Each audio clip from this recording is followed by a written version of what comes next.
The Red Sea Project is a genius initiative by Saudi Arabia to rethink tourism. It is the most ambitious and exciting tourist and hospitality project in the world, and it entails the establishment of a premium destination centered around one of the world's last unexplored natural beauties. Saudi Arabia is pushing the envelope to become one of the prime destinations for tourism in the world. But just how big will this project end up being, and how will it redefine Saudi Arabia as a tourism destination? And more importantly, will it encounter any problems along the way? Let's find out. The Red Sea Project is a huge development program that will be undertaken by the Kingdom of Saudi Arabia as part of its Vision 2030 strategy to modernize the country. The goal of Vision 2030 is to transform Saudi Arabia into a first-world nation by the year 2030. Some of the objectives of Vision 2030 will include the diversification of the economy, the promotion of a flourishing society, and the creation of new employment opportunities. And when you take a look at the tourism sector development plan, it aims to achieve these goals by bolstering the tourism industry in the kingdom, which now accounts for only 3% of the country's GDP. The project will evolve into a sustainable luxury tourism destination on the west coast of the Kingdom of Saudi Arabia along the Red Sea. It will cover an area of over 28,000 square kilometers and has a target of sustaining over 1 million visitors per year. We all anticipate that the Red Sea Project is going to be a high-end resort area that will be spread out across several islands in a lagoon. It will be surrounded by nature and culture. However, in order to put Saudi Arabia on the map of worldwide tourism destinations, the country plans to set new standards for environmentally responsible development and usher in the next generation of luxury travel. But you might ask yourself, where will this project be located? The project will be found on the western coast of the Kingdom of Saudi, that is between the cities of Umlaj and Al-Waj. Interestingly, temperatures in the region's normal summer can reach up to 31 degrees Celsius. This contributes to the region's reputation for having a cool, temperate climate throughout the year.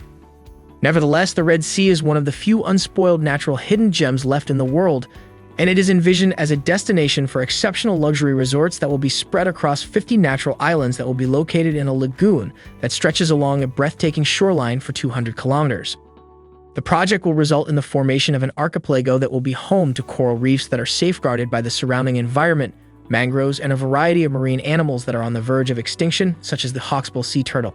Moreover, it is the location of a large number of dormant volcanoes, the most active of which occurred back in the 17th century AD. And by the way, the natural reserve that is part of the Red Sea Project is home to a variety of one-of-a-kind creatures, such as leopards, Arabian wolves, Arabian wildcats, and falcons. Surprisingly, it is the first historical site in Saudi Arabia to be included on the UNESCO World Heritage Sites list. And now here is the interesting part. As we all know, the Red Sea Project is an initiative that is part of Saudi Arabia's Vision 2030, a plan that aims to propel the country's tourism sector onto the international stage. Phase 1 of the project has already completed a number of important milestones, and by 2022, both the international airport and the first few hotels will be ready for business.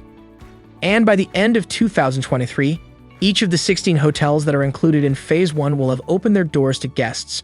When the Red Sea Project is done in 2030, it will consist of 50 resorts and will have provided up to 8,000 hotel rooms and more than 1,000 residential units throughout a total of 22 resort islands, mountain retreats, and desert enclaves. The site is going to contain some of the most luxurious marinas, golf courses, entertainment venues, and recreational amenities.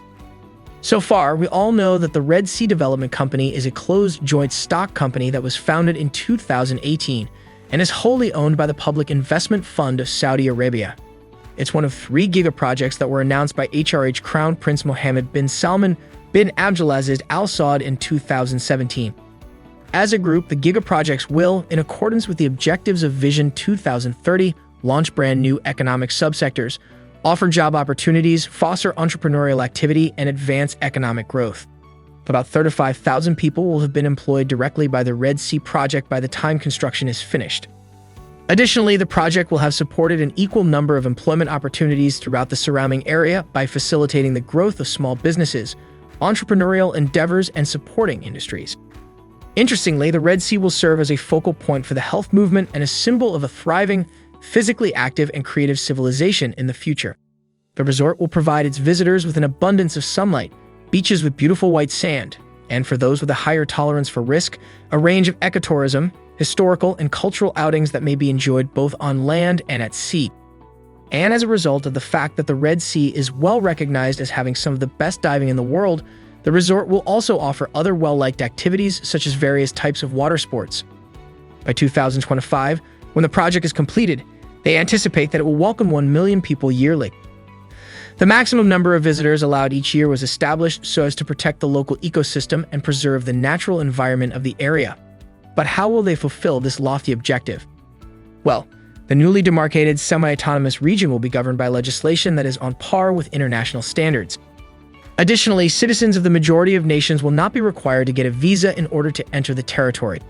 And in order to guarantee that the natural environment of the kingdom is preserved in accordance with the highest standards of environmental best practice, the regulatory framework for this project will establish new requirements for environmentally sustainable development and environmental preservation. It is expected that the Red Sea will play a leading role in the diversification of the leisure economy of the kingdom, with tourism ranking as the kingdom's second most important enterprise. The initiative, which is in line with Vision 2030, aims to broaden the range of tourist offerings available in the kingdom in order to foster the growth of a hotel industry that is operational throughout the year. Moreover, the project seeks to encourage investments and spending from both domestic and international sources in order to foster economic expansion. It is projected that once it is fully operational, it would contribute SAR 15 billion annually to the GDP of the kingdom and offer employment for as many as 35,000 people. Part of the project is an island that is formed like a dolphin, located off the western coast of Saudi Arabia. It's one of the 92 islands that make up the world's fourth largest marine reef, and it is home to a number of species that are at risk of extinction as well as a coral reef that has not been damaged. These hotels have a design that gives the impression that the waves have also washed them there. This gives the impression that they may drift away from it again in the future, if that is what they choose to do. This is comparable to the timber that has been eroded by the waves and washed up on the beaches. They consider coral bloom to be a single, unified design even if it encompasses 11 hotels. They experimented with a variety of interior design styles over the course of their lives in an effort to duplicate the appearance of the hotels. Nevertheless, the Red Sea project has made public its intentions to construct the largest battery storage facility in the world. Well, this will make it possible for the project to function solely on renewable energy around the clock. Interestingly, the Red Sea Development Company, in conjunction with the University of Prince Mubrin and the École Hôtelière de Lausanne, will provide financial assistance to high school seniors who have expressed an interest in enrolling in a specific undergraduate program. And after the program is over, TRSDC and its partners will seek to provide employment opportunities for graduates who have met the prerequisite requirements. The program's goal is to cultivate both leaders and professionals in the field of international hospitality management.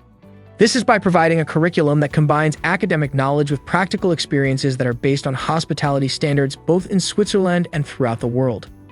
Let's hope I can find a place to stay at this one-of-a-kind destination when it is finished. Anyway, what do you think about the Red Sea project? Will it be a game changer in international tourism?